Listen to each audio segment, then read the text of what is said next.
నమస్కారం దోస్తో, మీ squat news కి స్వాగతం. ఇప్పుడు చూద్దాం జనవరి 3, 2026 ఇండియా మరియు వరల్డ్ లో జరిగిన ముఖ్యమైన విషయాలు. గుంటూరులో ఘనంగా ప్రారంభమైన 3 ప్రపంచ తెలుగు మహాసభలు. తెలుగు భాషా సంస్కృతులను కాపాడుకోవడానికి ప్రపంచవ్యాప్తంగా ఉన్న తెలుగువారు గుంటూరులో కలుస్తున్నారు. దేశ భాషలందు తెలుగు లెస్స అన్నారు పెద్దలు.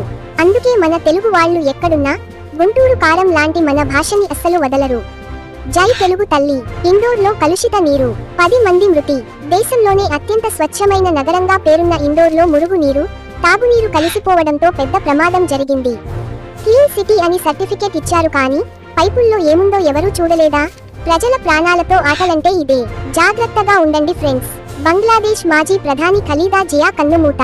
బంగ్లాదేశ్ రాజకీయాల్లో కీలక పాత్ర పోషించిన 80 ఏళ్ల ఖలీదా జియా అనారోగ్యంతో మరణించారు. ఒక శకం ముగిసింది.